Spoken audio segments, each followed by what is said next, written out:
So I think what we're going to do is get started. So first of all, I want to say thank you very, very much for attending. I know that everybody's busy, but I felt like this was a great opportunity just to offer some free training, share a little bit of my craft, see some familiar faces here in the group, which is awesome. Some people that have been to my workshops and stuff in the past. As I said, my mentee from Newfoundland is with us as well. I really, really appreciate you joining me today. We're going to talk about composition. And before we get going on that, I'm just going to introduce myself a little bit for those who might not be familiar with me. Throughout the seminar, if you have any questions or anything comes up, like I just had I can't hear Chad. Can you guys just send me a quick little note in the chat and say yes if you can hear me or not? Crystal can hear me. Matt can hear me. Sarah, do you have the right speakers connected for your... It looks like most people are on. So Sarah, hopefully you can get that sorted out in the next minute or so, and we'll be good to go. Getting some yeses over on the Facebook Live as well. For those who are on Facebook Live, you guys are going to be delayed about 15 or 20 seconds from the time it takes Zoom to send the video over to Facebook. So if I miss any comments and stuff like that, just hold on. I'll catch right up with you. That being said, what I'm going to try to do is I've got about 90 slides to go through. I'm going to try to keep this down to about 90 minutes so everybody can get back to their nights. And I'm going to try to close it off with some question and answer time towards the end. So please feel free to drop your questions as you go, but I may not respond to them right away. We might just wait till we get to the end and take care of them then. So looks like everybody's good to go. So I think we're going to get started. So just a quick little face of me covered in snow because that's the way I do it. I like it. I like to be out in Algonquin, all-weather photographer. I don't just shoot on sunny days. In fact, I probably stay home on a sunny day. So how this all got started and how I got into photography, this is the photo that really launched me into getting serious about photography. This was shot in Algonquin Park. There's tons of things wrong with this photo. It's being one of my first on a borrowed, better point and shoot from my mom. My wife and I and my girlfriend at the time traveled there, and we got to see some moose, got to photograph them, and I was obviously very happy. Very, very excited. I got the bug and I became a wildlife and nature photographer very quickly after that. So since then, we've traveled to Olympic National Park. We actually went there on our honeymoon. Got robbed in Seattle on our honeymoon, but that's a whole other story. So that's for another time. This is in the Solduck Rainforest. Enjoyed being on the other side. This is Cape St. Mary's in Newfoundland. Spent a few weeks there last summer. I was intending to be there this summer, but of course with COVID, everything's been kind of delayed. But we will be doing a workshop out in Newfoundland next year, a couple workshops actually. And I got into night photography. This is taken outside of the park. It was out with a friend of mine, Steve Dunsford, who owns the Mad Musher in Whitney, Ontario. He's got some changes coming to that restaurant, so if you're familiar with it, stay tuned. But yeah, I love doing night photography. This was in Killbear Provincial Park. This is the tree. And of course, I love wildlife. This is what I call the Smiling Vixen is the name of this photo. Took this a number of years ago. Got out of the vehicle. She was lying there underneath these trees. I happened to have to lay right down in a puddle to be able to get this shot, but absolutely love it. Love that little smile. This is one of my better selling photos. And this was from Yellowstone National Park. This is one of the last photos probably taken of Scarface. This bear was over 25 years old and had sired, generation after generation of new grizzlies. It's was amazing. Unfortunately, a week or so after we left the park, so did Scarface, and he was taken down by a hunter. So. And of course, I shoot weddings. It's a huge part of our business model. And I'm very, very fortunate that I love shooting weddings. I love everything about the wedding day, the celebration, everybody's dressed up or not. I do smaller engagements as well, where, they're not the full nines. It's a little more rustic, a little more down to earth. And we love all the weddings. This was taken in a retro suite right behind Retro Suites a couple summers back. This was actually shot by my wife. She is my second shooter on weddings and a bit of a photo ninja. So while I am setting up one shot, she's looking for something else. She captured this amazing moment that just really shows the emotion between these two.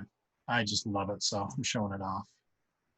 And it is for me about the emotions on wedding day. I try to capture all of the details, and there is the post portion of the day, but I love capturing these real moments where, this anticipation in the groom here, very good friends of ours, just love it.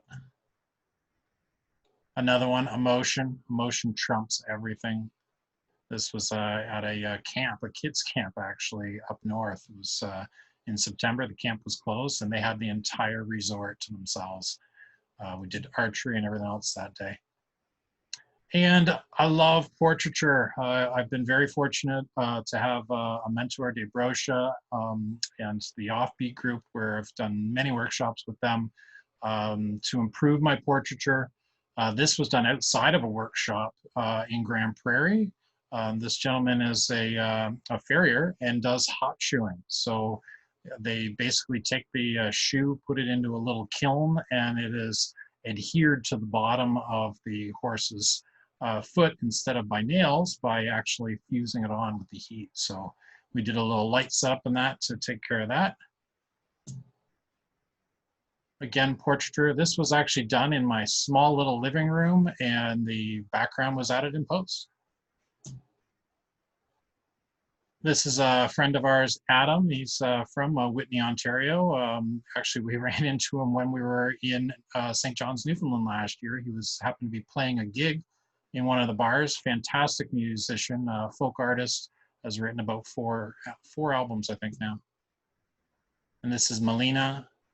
This drum has a great story, and anytime I can tell a story, I really enjoy that. I think that's one of the most important rules of a photographer, is our ability to tell stories with images. Oh, Lyle, how can you resist how can you not take a photo of this guy? I love using added lighting. This is just done in a little alley downtown Chatham. So what does all of that have to do with composition? Composition is what ties all photography together, and I think that it's very important, a very important topic. It's something that's near and dear to me, and it's something that I paid a lot of attention to, these quote-unquote rules of composition when I first got started. I'm a techie. I'm very good with the technological side of things. I understand the math and the logic of everything, and it took me I feel a little bit longer than maybe some that have a natural eye. It took me some time to develop that eye. So that's what I want to kind of help out with you. These are a couple other types of photography that I do: architecture, real estate, commercial, do some magazine work, and obviously family photos. So what is composition? Few of these will have some text, and we'll get right back to some pictures. So good subject matter is not enough. And I think that's something really important to understand. You can take a photo of a very, very interesting subject, and it will just be a snapshot if it's not composed properly. You need to give that some justice. So good composition adds visual interest to your images. And often, photos of great subject matter have very little visual impact because they're poorly composed. I think this is where you see all the time. I felt it as a beginner photographer, and I see it all the time in people's images. You can kind of get a feel for how long somebody's been in the craft by their composition. They have an incredible subject, but it's poorly composed. You can kind of judge a little bit on how long they've been doing it, because their composition will naturally improve over time. And composition can make the difference between a good photo and a great one. So it can take your photo up that next little level. I think that's what we're all trying to do every day. That's why you guys are on here with me today. Obviously, you feel that you could improve your photography in some way or another, and a composition is a great way to do that. It's one of the foundations. So what is composition? A little bit of just kind of a small definition here. Composition is the placement and organization of all the combined visual elements in a work of art. Basically, what goes where. So let's talk about, real quickly, the rules of composition. And there are many. We're not going to talk about them all today, but we're just going to introduce some, and we're going to talk about a few of them in a little bit more depth. So we know the rule of thirds. You're probably familiar with that. We are going to discuss the rule of thirds today, because I think it's important, an important topic, and it's one of your foundation elements to work on. We are going to talk about straightening your horizon. We're going to talk about layers. We're going to talk about foreground, middle ground, and background layers to give depth to an image. We're going to talk about keeping a clean background. So important. I can't tell you how many times, even at a wedding, that there's a light switch or a fire pole or something in the background, and I'm hiding it with somebody's head just to clean up my background. Leading lines, leaving space, filling the frame. Look for contrast. As you can see, there are so many rules, and it almost becomes a problem. When do I apply what rule? And at the end, if you can hang on long enough for me, I'm going to simplify all these rules down into just 2 rules that I follow all the time, so it can kind of clean this all up for you. But we need a little bit of a foundation before we get there. So let's jump into rule of thirds. This is me in the Badlands, South Dakota. Took a little walk. Actually, I had, just before we went here, 3 days before we drove out here, I drove out here with my friend Jesse. I kind of tumbled in my parking lot. I twisted my ankle carrying a couch side table out to the road. Injured my ankle. It was all swollen up. I had my foot up on the dash all the way out for the 35-hour drive out to Yellowstone. And on the way, we decided to stop here.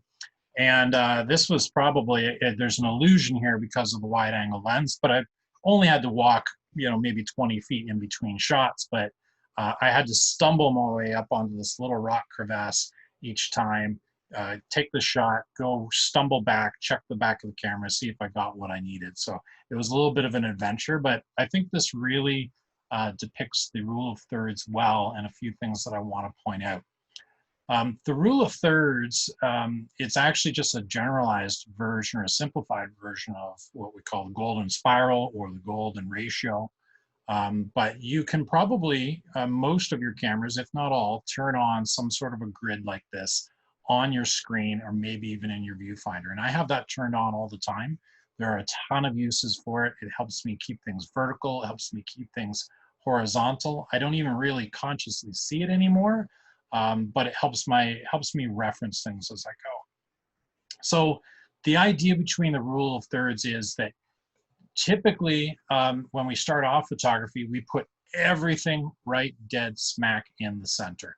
That's our go-to. We see something, if it's a nice tree, the tree's gonna be right in the middle.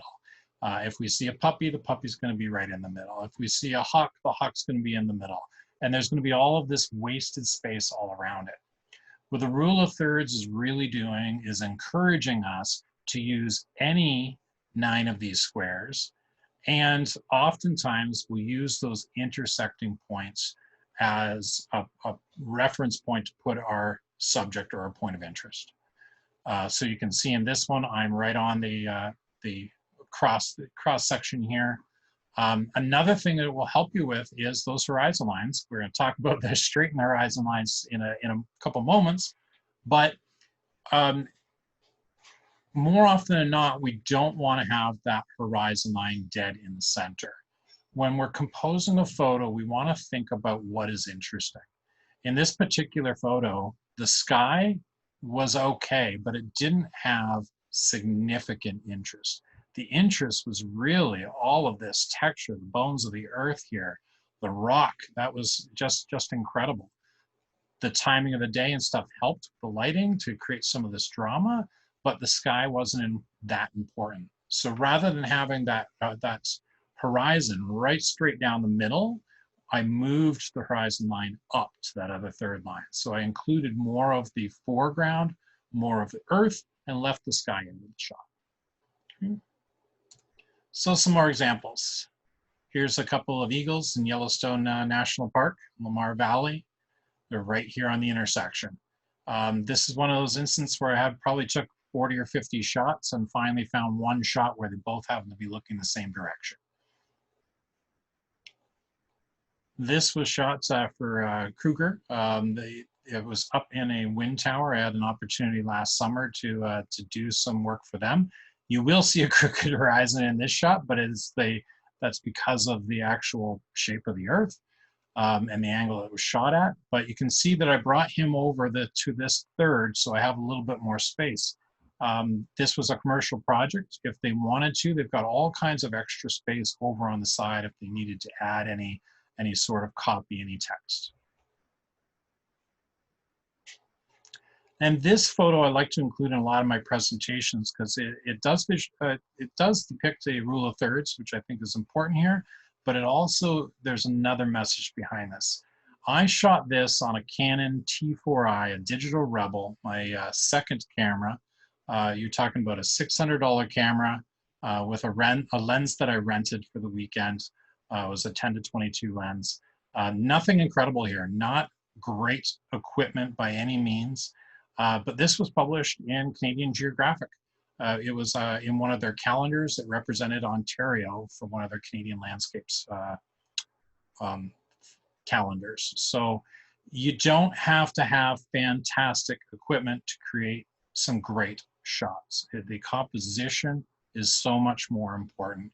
And composition works whether you're using a pro camera, whether you're using an entry-level DSLR, a mirrorless, or if you just have a cell phone, right? Composition is always important. Here's rule of thirds again, pretty close to the intersection point here. This gentleman, Matthew, whoops, we're going backwards, and I'm jumping forward here. One more. He's a musician and has a new album coming out. So he had hired me to do a portrait session with him, a branding session with him. So we had some artwork for his album. And of course, the sneak peek you already got was this lovely bride, just a beautiful, beautiful person, great personality.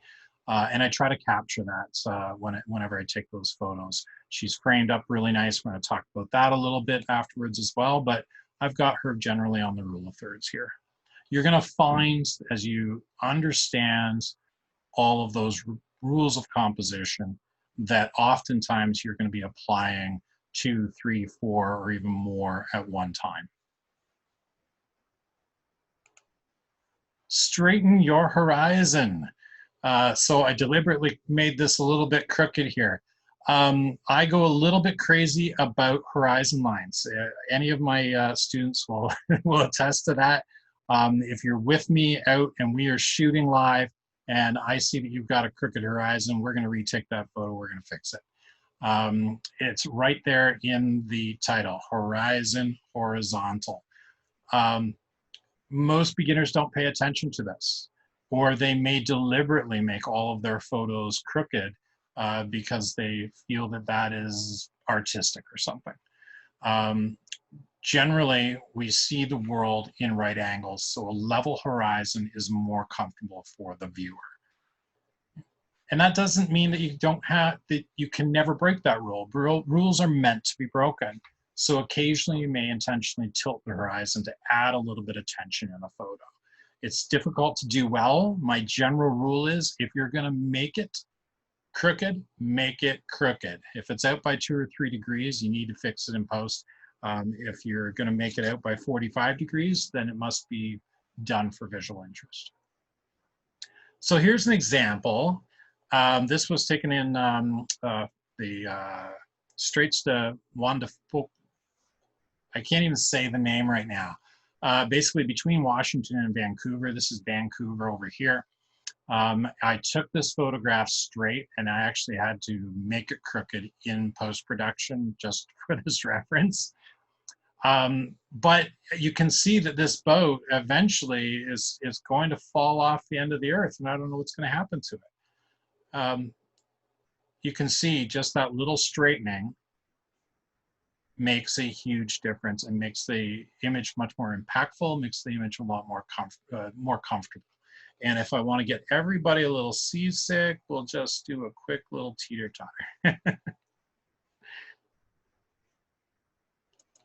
Let's chat about layers. So images tend to be more interesting if they have some depth. This is another thing that you will see. Experienced photographers are really, really great at showing a lot of depth in their image, even if they happen to be using a really shallow depth of field with their large f-stops. They're showing a lot of depth in their image by using layers. So including a foreground element brings your viewer into the photo. And this is probably the most overlooked layer in a photo is the foreground. I think a lot of people are great at capturing their subject and their background, but they forget that they are in a place, and that by including a foreground element, you invite the viewer to be where you are, to stand where you're standing. So try to include a foreground, a middle ground, and a background. Think about it like a book. You've got your introduction, you've got all your chapters in between, then you've got a conclusion. We don't want to just start in between because we don't have a premise. We don't have that foundation built up yet. So here's a photograph I did. I created this on Lake of Two Rivers. This canoe is absolutely just sitting perfectly in this position, right? No, I made a little bit of a movement to it. But this is Lake of Two Rivers. Algonquin can be difficult for taking sunrises because of the directions, because of the open space on the lake and the direction the sun comes up and goes down. But we have a beautiful little spot here on the Lake of Two Rivers beach. And you've got a strong foreground. You've got all of this kind of negative space as a middle ground here with the lake. And then you've got some background elements. So foreground, middle ground, and background to add a little bit of depth to the image and a little bit of interest. This was a wedding again up at a camp up north, and I just included this tree here. I wanted to include this as a foreground, then we've got our middle ground, then we've got background, and then we've got some further background. And of course, the emotion. At the end of the day, as my mentor, Dave Brosh, would say, emotion trumps everything. If you have a crooked, out of focus photo that's underexposed and it happens to capture great emotion, that's a great photo. Don't throw it out. This is another way I like to include layers, and this is just bringing my telephoto lens, maybe a 200 or a 400, up really close to some leaves and stuff that happen to be some branches in the foreground, so that I'm able to give, just kind of feels like I'm giving this this little fox kid a little bit of privacy, like I may have actually caught it out here in the wild, which it is a wild fox, but it's just a little bit more of an intimate portrait that way.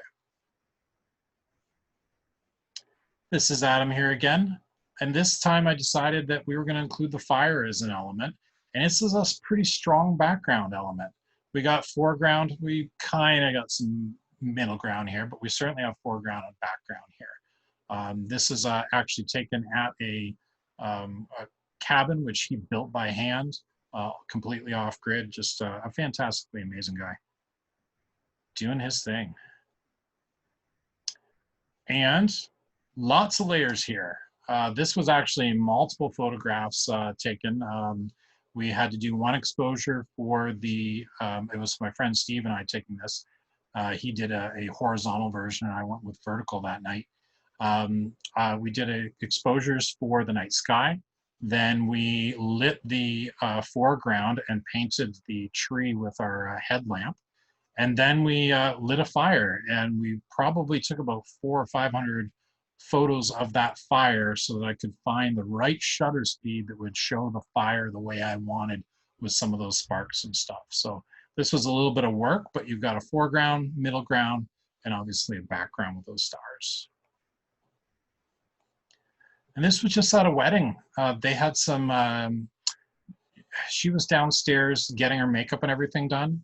And I walked up these stairs that had these spaces in between. And I just gave her a little, and she looked up at me, smiled at me, and I got this shot. So this was another shot by my little photo ninja wife. I was taking a shot up the aisle here to the bride and groom, and she caught mom with all of this emotion on her face. And I love this. You've got the foreground, you've got the background, you've got some depth, and you know what's going on right now. You can see the emotion, you can see the flowers, you can see the suit and the dress. You know that this is a wedding day, so it's telling an entire story. Let's chat about leading lines. Thanks so much for all the comments and stuff that are coming in, guys. I am trying to watch those and trying to keep myself on track at the same time. So if you do have any questions, please drop them in there and I will answer them as I towards the end.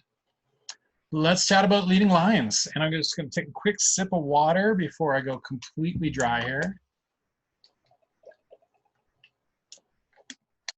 So lines can lead your viewer's eye to a single spot in the image. And so much of what we do when we're talking about composition and lighting and everything is trying to take our viewer and bring them to a very specific point in the image, the strongest part of the story, what we want them to concentrate on. And leading lines is one way that you can definitely do that. Try to find both natural and man-made elements to create lines. And not all lines are straight. I think that's a really important message to be said. The S-curve is very popular and a very challenging line that we like to find, especially out in nature. Bridges, roads, buildings, rivers, tree lines, crops, streams are all lines that can add interest to your photos. I'm thinking through weddings right now, you can shoot along the length of the head table to someone doing the speech and include all of those heads, all of those wine glasses and everything leading up to the actual subject of those who are speaking. You could use the line of the bouquet of flowers that all of the bridesmaids are holding and take that shot right straight down the top of all those flowers and capture the bride and groom doing their kiss or exchanging vows or something. So there's all kinds of things that you can find if you start to think about it and find these leading lines. So a couple of examples. This is Devil's Canyon. This is in the I'm forgetting the exact name right now, but it's a wild Mustang refuge in Montana. Fantastic place.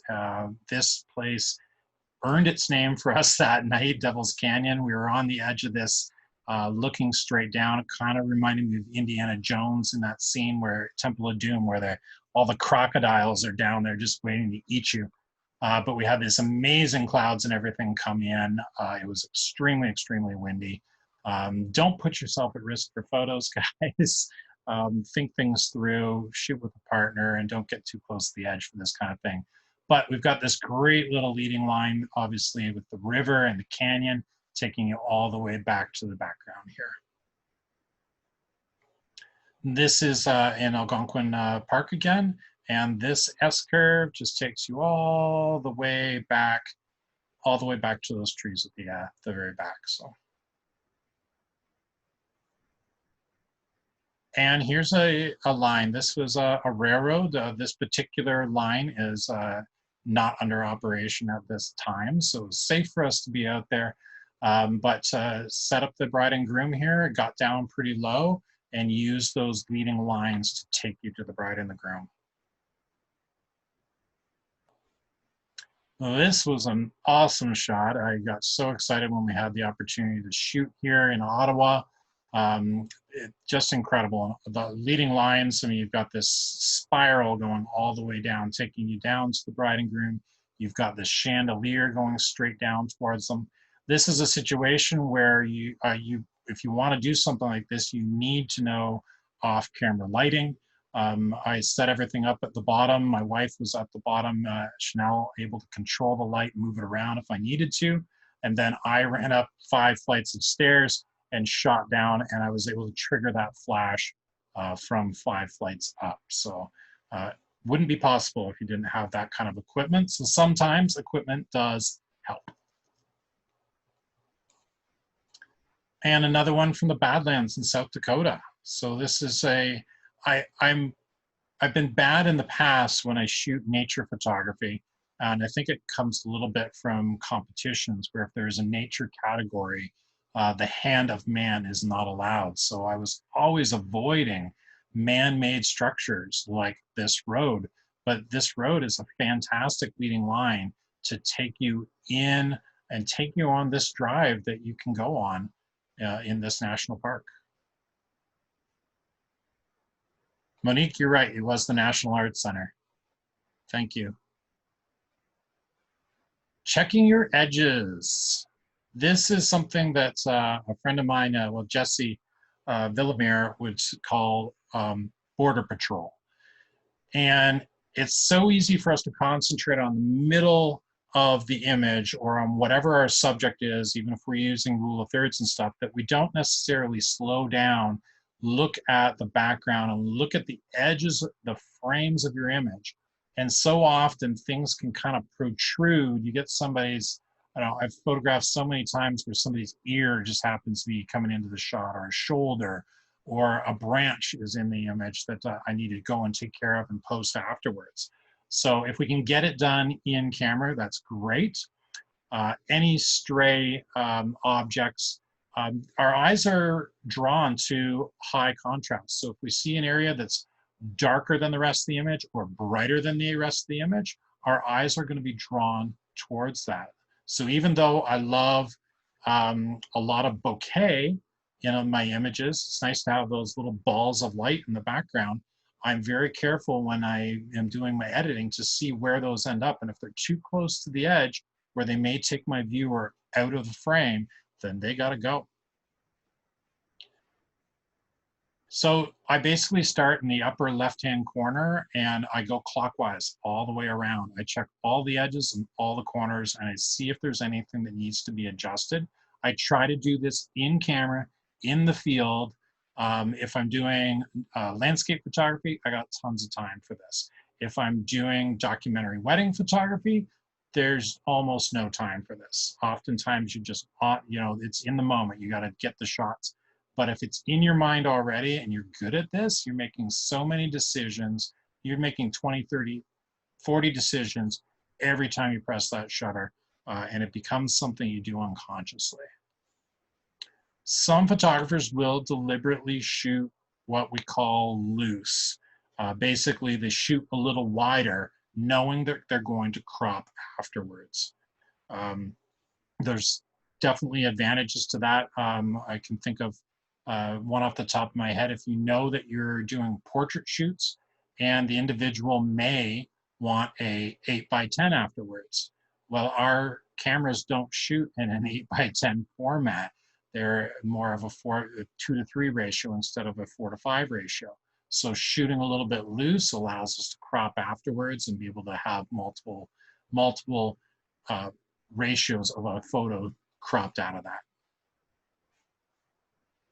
So here is a photo of the Blue Water Bridge. This is taken in Sarnia. And I loved this photo. This photo is printed. It's hanging actually on my brother's wall, a huge canvas, 24 by 36. And I never noticed it until one old guy, and just another expert photographer, took a look at it one day, and he says that that little stump or the piling that's over on the left-hand side of the image is bright, and my eye goes there. And if I just do a little edit here, it goes away. And maybe you guys can throw a comment down in the chat group. Do you think that that improves the image by getting rid of that little bit? I think that it does.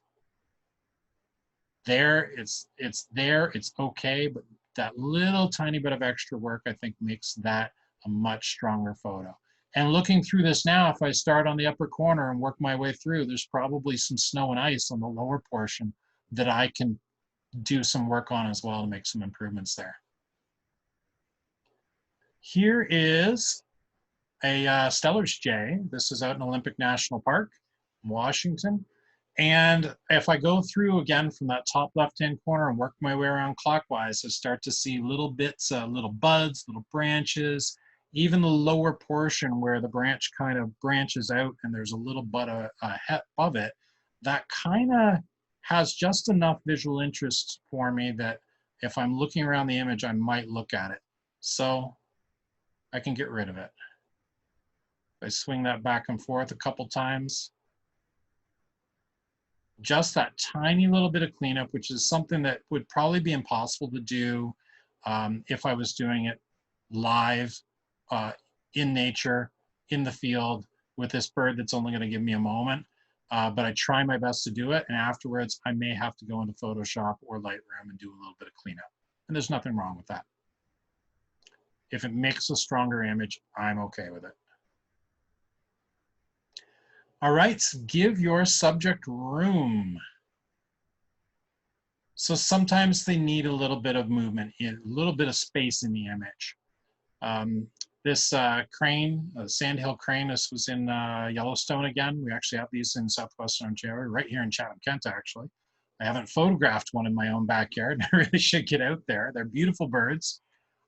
We've watched them doing their mating dances and stuff like that in the Grand Tetons, and it's just phenomenal.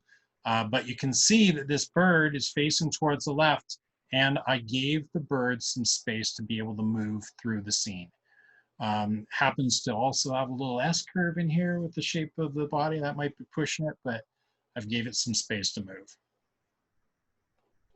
And this portrait of Mei Ling, I just wanted her, I just felt that she needed space in the image. This was shot on a 5-foot by 12-foot backdrop, so 7 feet high, and a 5-foot sweep in front, gray backdrop, and I replaced the background in it. And I just felt that she needed a little bit more room in there. It's almost kind of a, I think that anyone who is at her level in her craft is often alone, is it's just a little bit more of a lonely place because you've pushed so far and you've gone to that next level. So I just wanted to give her that little bit of isolation in the image. And the colors and stuff kind of were part of that, the decision on that as well. This beautiful fox, again, it's looking to the left, so I gave it some room to look. Our eyes will naturally kind of gaze in the direction that the subject is looking, or at least our brains will think about the direction and wonder, what is that subject looking at? Is that fox looking at breakfast? Is it looking at somebody who pulled over and opened up their car door? I don't know. I don't remember exactly this moment, but it gives you an opportunity to ask those questions and think about it a little bit. All right, shooting in good light. And I think that this is so critical, and it's important to understand that that's all we're doing with our camera. The camera is just a machine that records light. It records quantities and colors of light. So depending on what time of day we shoot, what kind of lighting we're shooting under, if we're in man-made lighting, whether we're introducing lighting, all we're doing is recording light. We're deciding how much of it to record by controlling that ISO, the shutter speed, and the aperture. So this is an obvious one, and unfortunately the hardest one for all the wedding photographers out there: avoid shooting in bad light. That means, for the most part, we try to avoid harsh, direct sun overhead. It comes down straight over top of us, and then we've got those shadows underneath the eyes, we have the shadows under the nose, shadows under the chin, etc., as we go down. And it's just a very unflattering light. That's why most wedding photographers will try to find, or portrait photographers working in the middle of the day, we can't just work in a few hours of the day. We got to fill our whole day like everyone else. So you find ways, and that might mean bringing them underneath a pavilion or under some trees and finding some shade. Sunset and sunrise are very popular because the soft, warm cast of light that we get. It's also known as golden hour.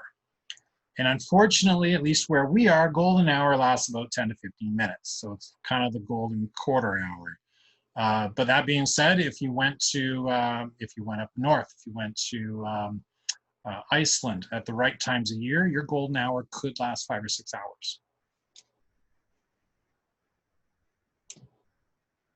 Side lights is also important, and it can provide more texture in your photo by creating contrast between the highlights and the shadows. This is what, if you were shooting art pieces, say like oil paintings, and you were doing this professionally, you would not light the light from, a light behind you coming forward onto the art piece. You would actually use a strip box and shoot across the piece so that you would have all those shadows and highlights to create the texture and capture that reality from the art. And backlight is a very difficult light to shoot with, but it can be very, very dramatic. The problem with backlight is we usually don't have enough light in front, so the subject ends up going into darkness, into shadow, or possibly completely into silhouette. Portraits often benefit from soft window light or things like introduced light. That'd be all over off-camera flash and stuff. This is a photo that was taken up in up near Acre in Algonquin Park, and this was a sunrise. So we went up, we camped for the night, get up early, and caught this. And this is a backlight photo. You can see all the light kind of lighting up all the mist and lighting up all of the plants and everything in front. This is in Olympic National Park. And this has got a message which I was going to save for later, but I'll bring it up now that we're looking at this. So Jesse and I were here, and I have a kind of a rule that I use when I'm out shooting nature and wildlife photography. And that is, once you feel you are done, you wait another 15 minutes. Once you feel you've exhausted the scene and there's nothing more to have, you just wait. And we were here on this beach and photographing this amazing place through sunset. And there were maybe 8 other photographers out there, all out there with their tripods. And as soon as the sun went down, everybody packed up their tripods, folded the legs, closed their bags, and left. And Jesse and I were the only ones left on this beach. There were 2 of us. And because I said to him, I said, we're going to wait 15 minutes. And sure enough, by the time they got back to the trailhead to head home, the sun had kind of went around went far enough down that it cut through the atmosphere, refracted this beautiful orange, magenta, and red light, and lit up the entire scene for us. So we had incredible, incredible light. If you just hang around a little bit longer, you're going to get some great stuff. So slow down, wait it out, get the shots. Get the shots that nobody else is getting because they're not there. Mentioned this in kind of my little preview and my intro. This was shot up in your Grand Prairie. And I knew that there was going to be a lot of smoke and everything coming off if you missed the intro, this is a harrier applying this horseshoe to the foot of the horse by a method called hot shoeing. It's an older method, Blacksmiths would have used it back in the day. Now most of it's done by nail. He puts this into a forge, gets it up glowing red, and it actually fuses to the bottom. It's safer for the horse, doesn't cause any harm, and it's much less likely that the horse is going to kick one off. But I knew I was going to create all of this smoke and everything, so we did a little bit of side light here, a little bit behind to be able to kind of catch across the face as well and create this kind of dramatic image here in all his cowboy garb. It's pretty cool. This is Melina, a beautiful woman, just a beautiful presence. This is, she's Métis. This drum she had rescued from a pawn shop in, I believe, Edmonton. I could be wrong, maybe Calgary. But she saw this in a pawn shop and rescued it. She is a drummer. She does Indigenous drumming. She's also a yogi, a wonderful person. And I wanted to capture the strength that I saw in her. And we were lucky enough this day, this was actually shot during a workshop. We had a beautiful, beautiful sky, all of this texture. I was able to underexpose and then using off-camera lighting with a strobe, be able to light her up. And I love this photo of her. And of course, when we talk about great light, you can't let the aurora go by. This was May 29th? I think it was May 29th, several years ago. All of North America just lit up. It was just incredible. We were up in Algonquin Park at the time, and the KP index hit something like 7.5, which is just unheard of.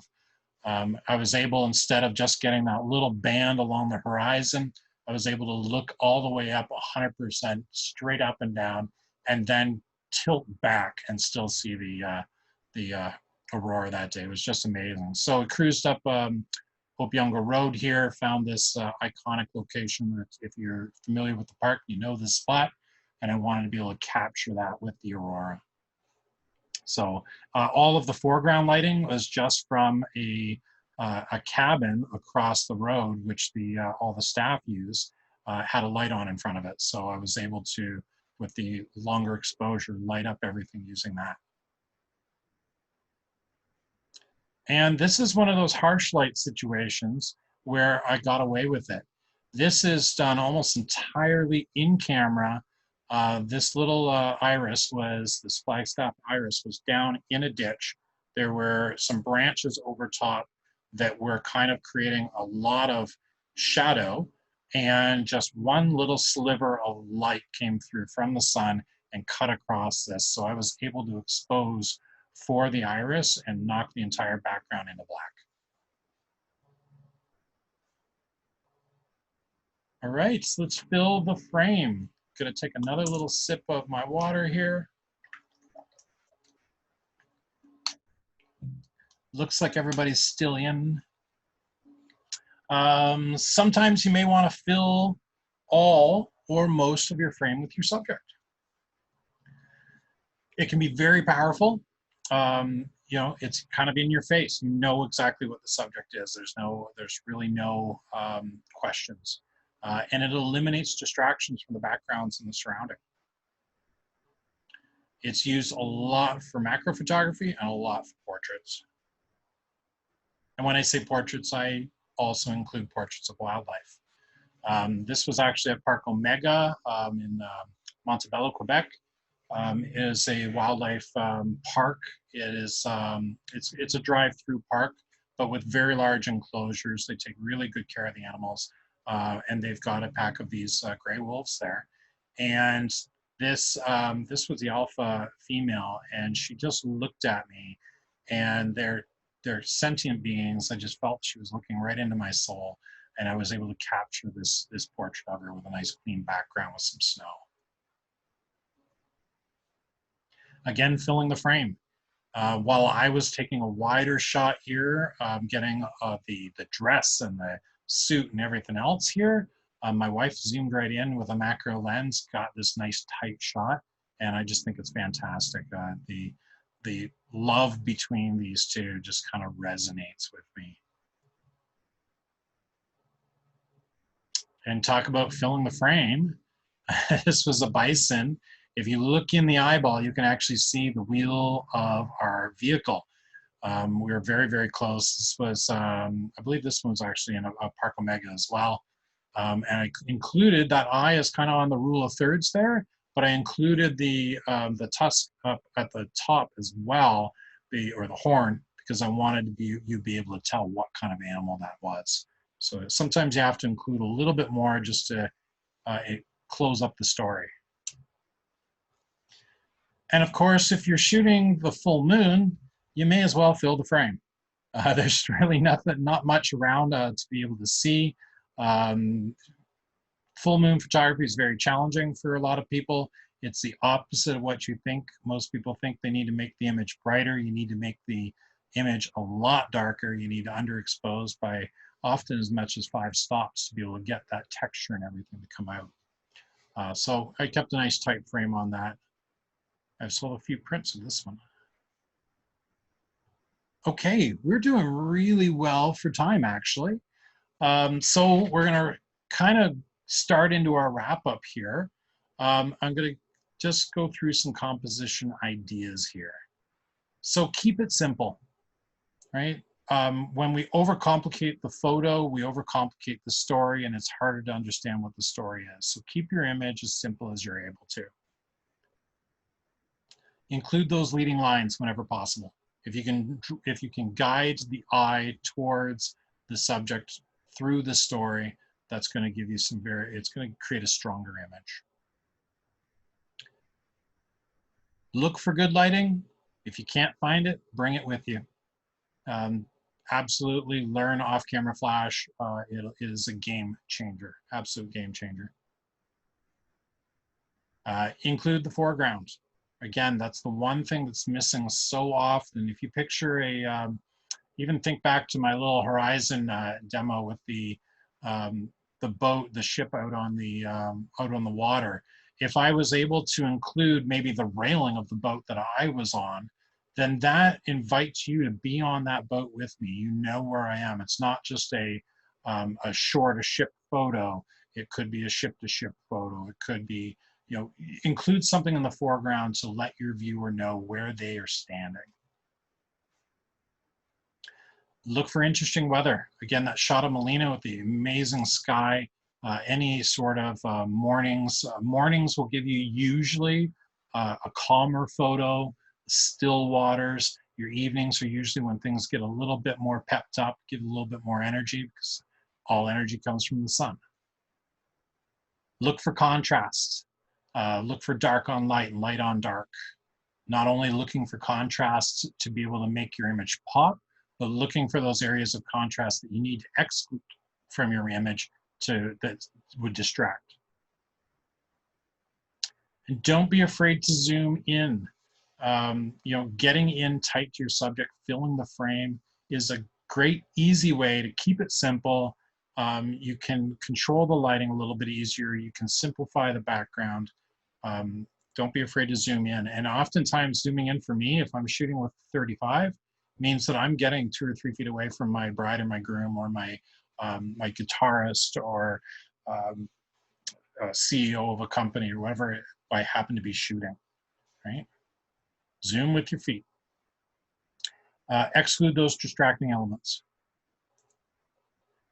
Try to convey a feeling. Again, emotion trumps everything. If the rest of the image is technically poor and you've missed the composition by a long shot, but you've got some real genuine emotion in there, don't be too quick to throw that photo out. And oftentimes, I used to be so critical of having everything tack sharp, and I still am to a huge degree, but I have learned to let that go a little bit, and I've provided shots to my clients before that might have been just a little soft for my liking, but it was their favorite photo from the whole day because of the emotion that it contains. So don't be too quick to throw those out. Convey a feeling. And try to tell a story. The more you can include in the image that contributes to the story and clarifies that story, makes it concise, and tells maybe the whole story, the better.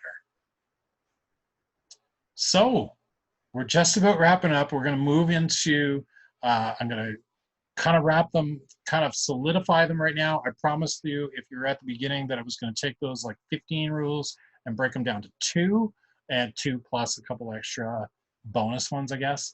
And then we'll go into some question and answers. So get ready at your keyboards and throw me some stuff.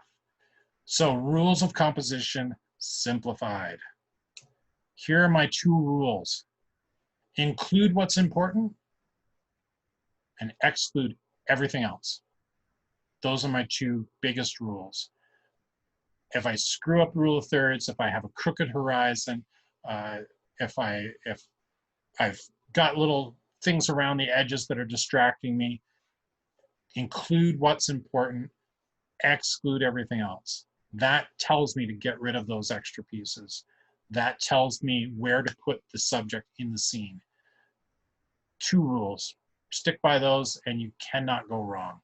Rules are meant to be broken, so all those other ones, like I said, you could have 15 rules applied to one image, 1 rule applied to that image, or if you know how, break those rules, go for it. Some bonus ones here. Shoot both landscape and portrait. So do a horizontal shot, do a vertical shot. This is where I think people get caught up in going to whatever is comfortable for them. If they're shooting a tall tree, they immediately go to vertical mode. If they're shooting their niece in their prom dress, they turn the camera to vertical mode. Well, that's fine to shoot it that way. Shoot the way it's comfortable, but then shoot it the other way and try to find a composition that you can shoot a landscape or the portrait, the opposite of what feels natural to you. And oftentimes you find some really, really, really cool compositions by doing that. And the rules are only guidelines. Break them. And if somebody like me goes, hey, you're not following the rule of thirds, say, you know what? I love my photo. Go away. Right? It needs to please you. At the end of the day, we're artists now. That it needs to please your clients too if you take clients. But if you're doing the work, especially just for yourselves, we're artists, we're documentarians. We're doing this for ourselves because of the love we have either for the photography or hopefully for the subject matter that we're photographing. So if it breaks the rules, but you like the image, then it's for you anyway. Hang it up on your wall, print your work. And slow down. When we're shooting, we're shooting for speed and we're just rapid fire, we miss so much. Even on a wedding day, and I know we've got a number of wedding photographers in here, it's kind of what is considered like the top of the food chain kind of thing in photography, only in the sense that we are doing product photography, we're doing documentary photography, we're doing portrait photography, we're doing event photography, we're doing night photography. We're doing it all, and we have to switch hats every 2 to 3 minutes. But I'm telling you, when you take the time to slow down a little bit during the day, you will be there before the moment. You will see the moments you might have missed otherwise. Take in the entire scene when you're on a trip and you come up to a grand vista, a viewpoint that's just fantastic. Take the whole scene in for a few minutes before you shoot and ask yourself what in that scene is fantastic to you, what in that scene moves you, what touches your soul, and photograph that, not just get out the wide angle and grab that shot, right? Look for a little bit more, slow down, and it's amazing how much more you will start to see. And this is a big one. Everything in your photo is your fault. I say that with the utmost kindness, but I've had so many people before when they ask for critiques and stuff, and I'll mention something, they'll be like, oh, well, yeah, that person kind of walked in at the last minute. I'm like, yes, but you chose when to press the shutter. You need to be aware of what's going on. If you don't get the shot, then you need to take a moment and reshoot it, right? If that's possible. Sometimes it's not. But you chose the settings in the camera, you chose the shutter speed, you chose the ISO, you chose the aperture, unless it's all set up to automatic, but that was your choice too. It was your choice to leave it in automatic or not to learn the how to use manual or how to use aperture mode, how to use program mode. You chose all of those things. So the photo at the end of the day is all on you, and you can make it whatever you want it to be.